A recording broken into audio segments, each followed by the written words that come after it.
એક એવી વાત સામે આવી કે સુરતની એક કંપનીએ ગયા વર્ષે 1.18 કરોડના ખર્ચે રિપેરિંગ કર્યું. યુપીની એક કંપનીએ નવી ટેકનોલોજીથી આ બ્રિજ બનાવ્યો અને 40 વર્ષની અંદર તૂટી પડ્યો. 9 જુલાઈ બુધવારના દિવસે વડોદરા આણંદને જોડતો ગંભીરા બ્રિજ તૂટી પડ્યો અને અત્યાર સુધીમાં જે મીડિયા અહેવાલો છે એ મુજબ લગભગ 15 લોકોના મોત થયા છે. હવે આ બ્રિજ વિશે એક પછી એક ઘણી બધી એવી ચોંકાવનારી વાતો સામે આવી રહી છે કે એના પરથી એવું લાગે છે કે તંત્ર, સરકાર બધા જ બેદરકાર છે. એક એવી વાત સામે આવી કે સુરતની એક કંપનીએ ગયા વર્ષે 1.18 કરોડના ખર્ચે રિપેરિંગ કર્યું. યુપીની એક કંપનીએ નવી ટેકનોલોજીથી આ બ્રિજ બનાવ્યો અને 40 વર્ષની અંદર તૂટી પડ્યો. જે રૂટ ઉપર ટ્રાફિક ડાયવર્ઝન કરાયું છે એ જે બ્રિજ છે એ પણ ખખડધજ છે. એટલે લોકોને ટેન્શન થઈ ગયું છે. લોકોને હવે એમ વિચાર આવે છે કે ઘરની બહાર નીકળવું કે નહીં નીકળવું. તો આના વિશે હું તમારી સાથે વાત કરીશ. મારું નામ રાજેશ શાહ છે અને તમે જોઈ રહ્યા છો ગુજરાતના સૌથી મોટા ડિજિટલ ન્યૂઝ પ્લેટફોર્મ ખબરછે.com. ગુજરાતમાં છેલ્લા કેટલાક સમયથી જે ઘટનાઓ બની રહી છે એના પરથી એમ લાગે છે કે હવે લોકોની જે જિંદગી છે એ સલામત નથી લાગતી. રાજકોટમાં ગેમ ઝોનમાં લોકોના મોત થયા. અમદાવાદમાં પ્લેન ક્રેશને કારણે હોસ્ટેલમાં જમતા છોકરાઓના મોત થયા. બ્રિજ તૂટી ગયો. તક્ષશિલામાં ટ્યુશન ક્લાસમાં જતા હતા તો મોતને ભેટ્યા. એટલે માણસ માટે એવું થઈ ગયું છે કે કોઈ જગ્યાએ બચવાનો હવે રસ્તો જ નથી દેખાતો. ખબર નહીં પડશે કે ક્યારે મોત આવી જશે. હવે ગઈકાલે જે ગંભીરા બ્રિજની ઘટના બની એમાં એક વાત એવી સામે આવી. ગુજરાત સમાચારના એક અહેવાલની અંદર એવું કહેવામાં આવ્યું કે સુરતની એક એજન્સી છે ધ્રુવીન પી પટેલ, એને ગયા વર્ષે જુલાઈ 2024માં આ ગંભીરા બ્રિજનો વર્ક ઓર્ડર આપવામાં આવેલો હતો અને 1.18 કરોડ રૂપિયાનો ખર્ચો થયો હતો. જેમાં બ્રિજની પેરાપીટ અને બ્રિજ રીસર્ફેસિંગનું કામ કરવામાં આવ્યું હતું.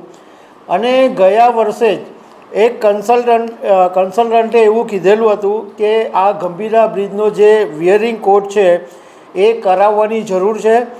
વાઇબ્રેશન તૂટી રહ્યા છે, જોઈન્ટ લોખંડની પટ્ટી ડેમેજ થઈ રહી છે, આવું કીધેલું. એમ છતાં પણ આ ધ્યાન અપાયું નથી.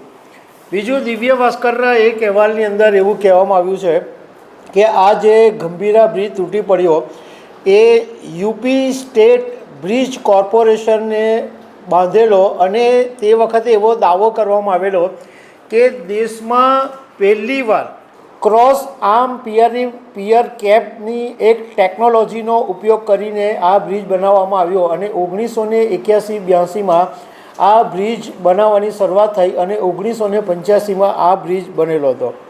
નવાઈની વાત એ છે કે મોટી મોટી ટેકનોલોજીનો દાવો કર્યો અને 40 જ વર્ષની અંદર આ બ્રિજના 2 કટકા થઈ ગયા.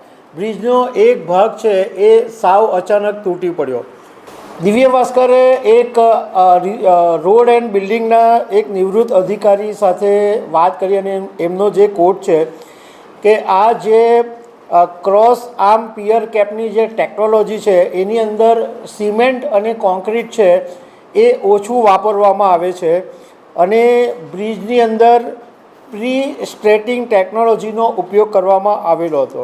બીજી એક નવાઈની વાત એ પણ સામે આવી છે કે 2015ની અંદર આ જ ગંભીરા બ્રિજ જર્જરિત હોવાનું ખબર પડેલી અને એ સમયે બેરિંગ બદલીને વાત પતાવી દીધેલી. પણ તે વખતે જો આ બધી જે બાબતો છે એ જોતાં જો દરેક બાબતને ગંભીરતાથી લેવામાં આવતે તો આ જે 15 નિર્દોષ લોકો જે મરી ગયા છે એ મોતને ભેટતે નહીં. પરંતુ તંત્ર, સરકાર બધાની એટલી બધી લાપરવાહી છે, બેજવાબદારી છે અને હું તમને છાતી ઠોકીને કહું કે કોઈ જવાબદારી લેવાનું નથી. બધા જ એકબીજા પર જવાબદારી ઢોળશે અને આખરે વાત પર લીપાપોતી થઈ જશે. કોઈ વસ્તુ બહાર આવવાની નથી. બીજું એક જે ગંભીર વાત એ સામે આવી કે આ ગંભીરા બ્રિજને તૂટી પડવાને કારણે જે રૂટ ડાયવર્ઝન કરાયો એમાં ટ્રાફિકને ઉમેટા બ્રિજ તરફ ડાયવર્ટ કરવામાં આવ્યો છે અને VTVના એક અહેવાલની અંદર એવું કહેવામાં આવ્યું છે કે 1999માં આ ઉમેટા બ્રિજ બનેલો અને એ પણ એટલો બધો જર્જરિત છે કે એ પણ ગમે ત્યારે તૂટી પડે તો નવાય નહીં. અત્યારે ભારે વાહનોના અવર જવર ઉપર પ્રતિબંધ છે, પણ બ્રિજના પિલર અને સ્ટ્રક્ચર છે એના સળિયા દેખાય છે. સરકારને કઈ બુદ્ધિ સૂઝે અને બધા જ બ્રિજની જો તપાસ કરાવે અને જો કંઈ બધા બ્રિજોને સક્ષમ કરાવે તો ઠીક છે, બાકી લોકો મરતા રહેશે અને સરકારના પેટનું પાણી હરવાનું નથી. તો દર્શક મિત્રો, આવી અનેક વાતો સાથે અમે તમને મળતા રહીશું. Thank you very much.